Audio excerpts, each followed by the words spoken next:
Hoje vamos contar uma história diferente.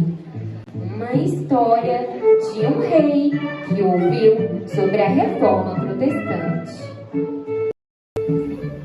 Era uma vez um rei que se chamava Independente.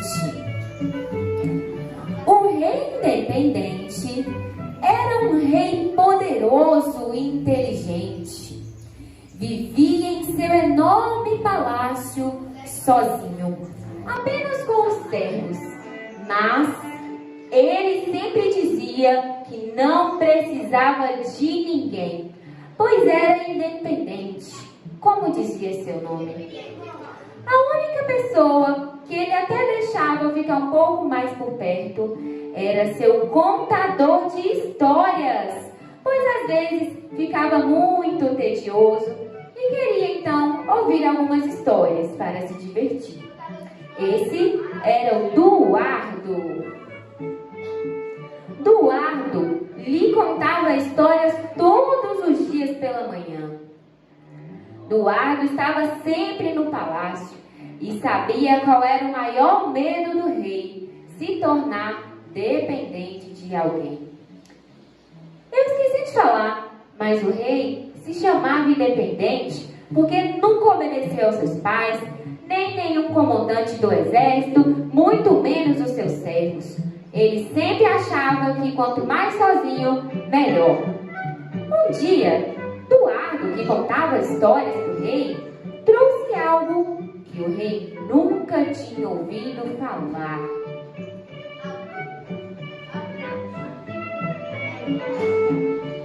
Oh, rei! Trouxe para minha majestade hoje uma obra magnífica. Inclusive, eu peço perdão por não ter trazido em outro momento algo tão sublime como esse livro, que é a Bíblia Sagrada.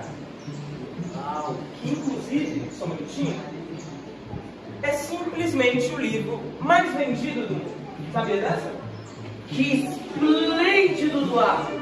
Mas me conte, que autor poderia escrever o livro mais vendido do mundo? Bom, aqui vai falando que o autor, alguém até falou aí, é Deus. Deus escreveu esse livro. E eu quero contar a história dela para você. Claro. O motivo deve ser por isso que o povo gosta muito de ler esse livro, né? Afinal, quem não quer saber a palavra de Deus, Deus escreveu, correto? E eu recomendo vocês lerem, inclusive.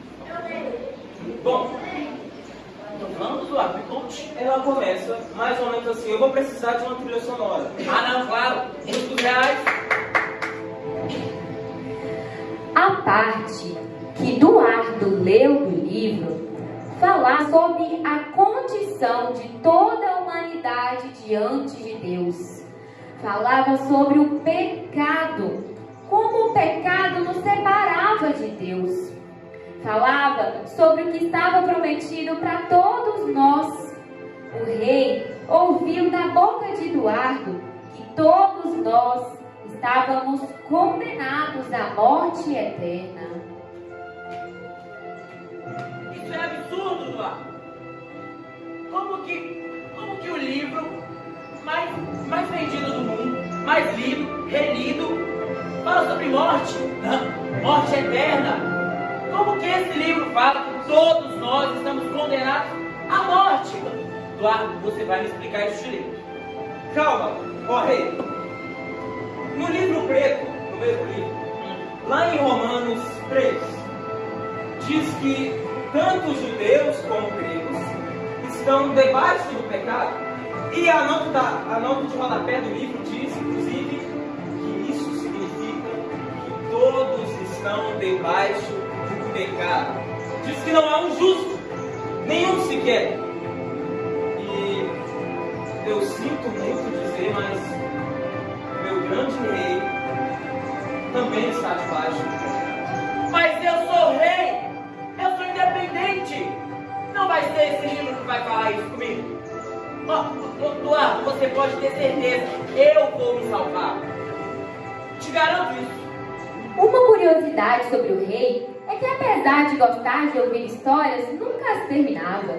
Sempre saía cismado com alguma coisa. Mas dessa vez, ele parecia aflito, preocupado, com uma angústia que nunca tinha sentido antes. Mandou que Eduardo saísse da sala. Precisava de um tempo para pensar nas palavras daquele livro. E então o rei pensou, e foram dias pensando naquelas palavras. Eduardo! Vem! Sério, por favor. Oh, rei. Eduardo, você precisa me ajudar, Eduardo. Eu sinto que eu vou perecer. Eu vou perder para a morte eterna. Eu não achei solução.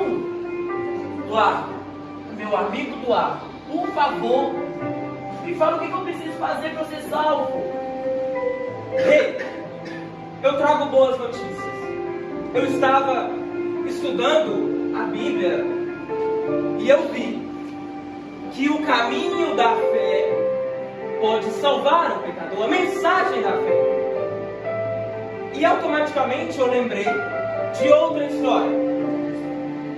A história de um homem que foi responsável pelo início da Reforma Protestante. Eu já li em algum lugar. Lutero. Lutero, é isso mesmo. Lutero foi um homem que buscou a mesma resposta que o meu rei. E ele achou. Ele foi o responsável pelo início da reforma. E eu quero contar a história para você, posso? Claro, conte. Foi mais ou menos assim. Naquela época de Lutero, as pessoas não conheciam a palavra de Deus, pois apenas a igreja poderia ler a palavra. Naquela época nem existia a igreja protestante, a igreja evangélica, somente a igreja católica.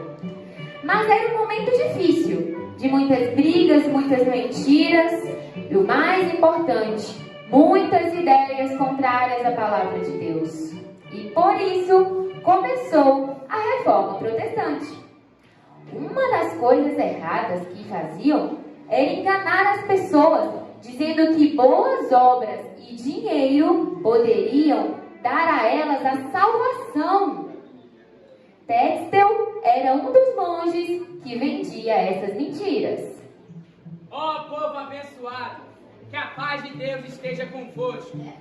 Trago em minhas mãos o maior, e eu digo maior, de todos os bens que o homem possa adquirir: a salvação. Basta você dar o primeiro passo, pagar por ela, e assim só depende de si mesmo. Vamos, adquire o seu lugar. Quando a moedinha cair na caixinha, a sua alma sairá voando do purgatório para o céu. Vamos, compre, adquire o seu lugar no céu. Vamos. A igreja cobrava das pessoas a salvação. E o rei independente estava ouvindo tudo aquilo. Naquela época, diziam que se dessem dinheiro, teriam lugar no céu. Eduardo continuou contando essas histórias para o rei, desse tal Tetzel que fazia essas práticas horríveis. Mas o Espírito de Deus capacitou um homem que ouviu o som da fé.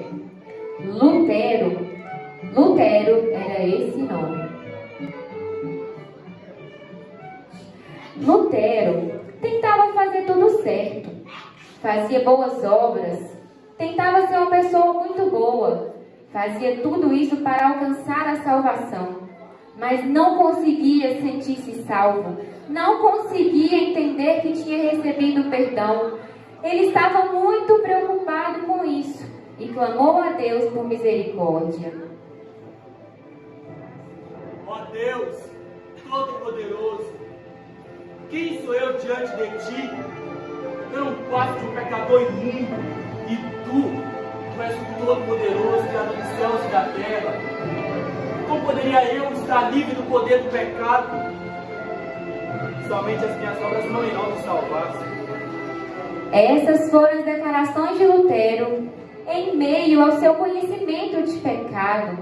ele estava preocupado em como poderia alcançar a salvação. E agora, ele dependia de algo muito maior que suas boas obras. A fé. Ele dependia da própria fé. Eu encontrei, eu achei. Está aqui, está na Bíblia. Escutem, crianças. Pois não me envergonhe do Evangelho, pois é o poder de Deus para a salvação de todo aquele que crê. Primeiro do judeu e também do grego. Porque a justiça de Deus se revela no Evangelho de fé em fé. Como está escrito, o justo viverá pela fé. E agora, crianças, agora eu vejo. Jesus morreu na cruz por nós, por causa do nosso pecado. Ele morreu por mim e por vocês. E não há outro meio de alcançar a salvação a não ser por Jesus. E não há ninguém dependente. E isso não é mérito nosso, é dom de Deus.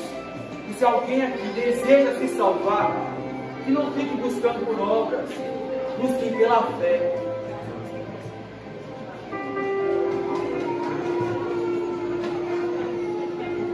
Majestade, Lutero foi tão impactado pela mensagem da fé que ele produziu 95 teses e as colou na porta da igreja do castelo de Wittenberg. Ele foi impactado e nesse ato deu início à reforma protestante. Foi magnífico, Eduardo. Eu tinha esquecido quão importante foi a reforma protestante, porque depois disso nós conseguimos perceber que a salvação não é através de dinheiro ou obras. A salvação é através de Jesus, que morreu por nós, belo sacrifício. Eu preciso ter fé em Jesus, porque salvação é só em Jesus. Exatamente, eu fico muito feliz que o Senhor se livrou do seu medo, que o Senhor encontrou a salvação, que o Senhor reconheceu que ela é só em Jesus. Mas eu proponho algo. Por quê? Eu acredito que o Senhor deve mudar de novo. Dependente. O rei que encontrou a salvação.